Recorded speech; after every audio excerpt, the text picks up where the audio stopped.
ಎಲ್ರಿಗೂ ನಮಸ್ಕಾರ. ನಾನು ಅನಿಲ್. ನಾನು ಇವತ್ತಿನ ನನ್ನ ಯೂಟ್ಯೂಬ್ ಚಾನಲ್ಗೆ ಸ್ವಾಗತ. ನನ್ನ ಹಳೆ ವಿಡಿಯೋದಲ್ಲಿ ಈ ತಮಿಳುನಾಡು ರಾಜ್ಯದಲ್ಲಿ ಯಾವ್ಯಾವ ಜಿಲ್ಲೆಗಳು ಬರ್ತತೆ ಮತ್ತು ಆಮೇಲೆ ಈ ರಾಜ್ಯಕ್ಕೆ ಯಾವುದು ಇದು ರಾಜಧಾನಿ ಆಗಿದೆ ಮತ್ತು ಆಮೇಲೆ ಯಾವ ಜಿಲ್ಲೆಯಲ್ಲಿ ತುಂಬ ಅತಿ ಹೆಚ್ಚು ಜನಸಂಖ್ಯೆ ಇದೆ, ಯಾವ ಜಿಲ್ಲೆಯಲ್ಲಿ ಅತಿ ಕಮ್ಮಿ ಜನಸಂಖ್ಯೆ ಇದೆ, ಯಾವ ಜಿಲ್ಲೆಯಲ್ಲಿ ಸಮವಾದ ಜನಸಂಖ್ಯೆ ಇದೆ, ಅದ್ರ ಬಗ್ಗೆ ನಾನು ಡಿಸ್ಕಸ್ ಮಾಡಿದ್ದೆ. ಈ ವಿಡಿಯೋದಲ್ಲಿ ನಾನು ಯಾವುದ್ರ ಬಗ್ಗೆ ಡಿಸ್ಕಸ್ ಮಾಡ್ತಿದ್ದೀನಿ ಅಂದರೆ ಕನ್ನಡ ಭಾಷೆಯಲ್ಲಿ ಬರೋವಂತಹ ಒಂದು ಸಣ್ಣ ಕತೆ ಬಗ್ಗೆ, ಮತ್ತು ಆಮೇಲೆ ಆ ಕತೆ ಯಾವುದು, ಮತ್ತು ಆಮೇಲೆ ಆ ಕತೆ ಯಾವ ರೀತಿ ಇರುತ್ತೆ, ಮತ್ತು ಆಮೇಲೆ ಈ ಕಥೆಯಿಂದ ನಾವೇನು ತಿಳ್ಕೊತೀವಿ.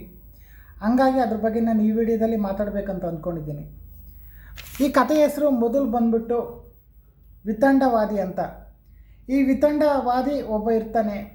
ಇವನು ಒಂದಿನ ಏನು ಮಾಡ್ತಾನಂದರೆ, ಇವನು ಒಬ್ಬ ಟೀಚರ್ ಹತ್ರ ಹೋಗ್ತಾನೆ. ಆ ಟೀಚರ್ ಹತ್ರ ಹೋಗ್ಬಿಟ್ಟು ತುಂಬ ಆರ್ಗ್ಯುಮೆಂಟ್ ಮಾಡ್ತಿರ್ತಾನೆ. ಸುಮ್ಮನೆ ಯಾವ ಮಾತನ್ನು ಕೇಳ್ತಾನೆ ಇರೋದಿಲ್ಲ.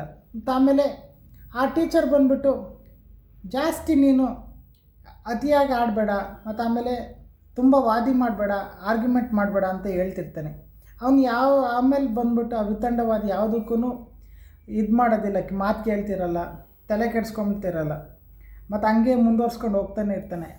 ಆಮೇಲೆ ಈ ಟೀಚರ್ ಬಂದ್ಬಿಟ್ಟು ಮನೆಗೆ ಹೋಗ್ಬಿಟ್ಟು ಇದು ಒಂದು ಸ್ವಲ್ಪ ಕಾಫಿ ಮಾಡಿಕೊಂಡು ಆಮೇಲೆ 2 ಗ್ಲಾಸ್ ತಗೊಂಡು ಅವನ ಹತ್ರಕ್ಕೆ ವಾಪಸ್ ಕೊಡ್ತಾರೆ ವಿತಂಡವಾದಿ ಹತ್ರ. ಆಮೇಲೆ ಆ ಒಂದು ಗ್ಲಾಸ್ ತಗೊಂಡು ಖಾಲಿ ಇರ್ತದೆ ಆ ಗ್ಲಾಸು. ಅವ್ರು ಕಾಫಿ ಒಯ್ತಾನೇ ಇರ್ತಾರೆ. ಆ ಗ್ಲಾಸು ತುಂಬೋಗ್ಬಿಡ್ತತೆ. ಅದು ತುಂಬೋಗ್ಬಿಟ್ಟು ಅದು ಆಚೆಗೆ ಬರ್ತಾನೇ ಇರ್ತದೆ. ಆ ಟೀಚರ್ ಮಾತ್ರ ಅದನ್ನು ಆ ಕಾಫಿ ಉಯ್ಯೋದನ್ನ ನಿಲ್ಲಿಸೋದೇ ಇಲ್ಲ.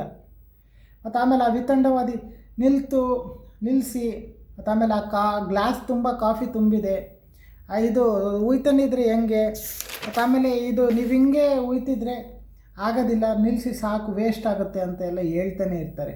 ಮತ್ತು ಆಮೇಲೆ ಅವ್ರು ಏನು ಮಾಡಿದ್ರು ನಿಲ್ಲಿಸೋದೇ ಇಲ್ಲ. ಆಮೇಲೆ ಸ್ವಲ್ಪ ಹೊತ್ತಾದಮೇಲೆ ಅವರು ನಿಲ್ಲಿಸ್ತಾರೆ. ಮತ್ತು ಆಮೇಲೆ ಆ ಟೀಚರ್ ಬಂದು ಹೇಳ್ತಾರೆ, ಇವಾಗ ಗೊತ್ತಾಯ್ತಾ ಯಾತಕ್ಕೆ ಒಬ್ಬರು ಮಾತು ಕೇಳಬೇಕು ಅಂತ. ಮತ್ತು ಆಮೇಲೆ ಈ ರೀತಿ ಒಬ್ಬರು ಮಾತು ಕೇಳೋದ್ರಿಂದ ಏನು ಅರ್ಥ ಆಗುತ್ತೆ, ಮತ್ತು ಆಮೇಲೆ ನಿನ್ನ ತಲೆನಲ್ಲಿರೋಂಥ ಕೆಟ್ಟ ಯೋಚನೆಗಳು, ಬೇಡವಾಗಿರೋ ಯೋಚನೆಗಳನ್ನೆಲ್ಲ ರಿಮೂವ್ ಮಾಡು, ತೆಗೆದಾಕ್ಬಿಡು.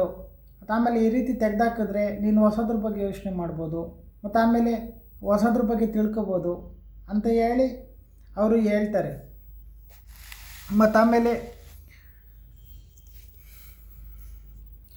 ಅಲ್ಲಿಂದ ಇವನು ತನ್ನ ಆಲೋಚನೆಗಳನ್ನ ಬದಲಾಯಿಸ್ಕೊತಾನೆ.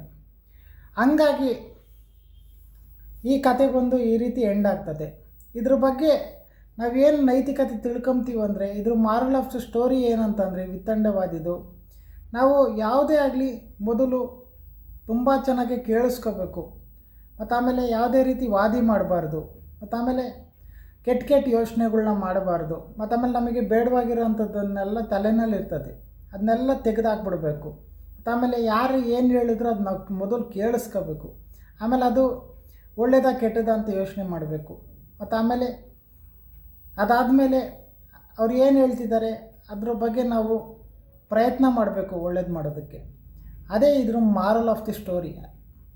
ಹಂಗಾಗಿ ಇದರಲ್ಲಿ ಏನಿಲ್ಲ, ಅವನು ಮಾತು ಕೇಳ್ತಿರೋದಿಲ್ಲ ಈ ಕಥೆಯಲ್ಲಿ.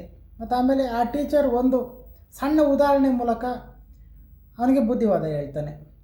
ಇದೇ ಈ ಕಥೆನಲ್ಲಿರೋಂತಹ ಇದ್ರ ಬಗ್ಗೆ ಅಷ್ಟೇ. ಇದು ಈ ಕತೆ ಇಲ್ಲಿಗೆ ಸ್ಟಾಪ್ ಆಗ್ತದೆ. ಒಂದು ಸಣ್ಣ ಕತೆ ಇದು, ನಾನು ಕನ್ನಡದಲ್ಲಿ ಓದಿರೋ ಅಂಥದ್ದು.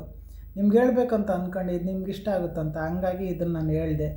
ಮಾರಲ್ ಆಫ್ ದ ಸ್ಟೋರಿ ಏನಿಲ್ಲ, ಇಷ್ಟೇ. ಮತ್ತು ಆಮೇಲೆ ನನ್ನ ನೆಕ್ಸ್ಟ್ ವಿಡಿಯೋದಲ್ಲಿ ಇನ್ನೂ ಬೇರೆ ಇದ್ರ ಬಗ್ಗೆ ನಾನು ಮಾತಾಡ್ತೀನಿ, ಹೊಸ ವಿಷಯ ತಗೊಂಡು ಮಾತಾಡ್ತೀನಿ. ಮತ್ತು ಆಮೇಲೆ ಈ ವಿಡಿಯೋ ನಾನು ಇಲ್ಲಿಗೆ ನಿಲ್ಲಿಸ್ತೀನಿ. ನೆಕ್ಸ್ಟ್ ವಿಡಿಯೋದಲ್ಲಿ ನಾನು ಮತ್ತೆ ಸಿಗ್ತೀನಿ. ಎಲ್ರಿಗೂ ಧನ್ಯವಾದಗಳು. Thank you so much.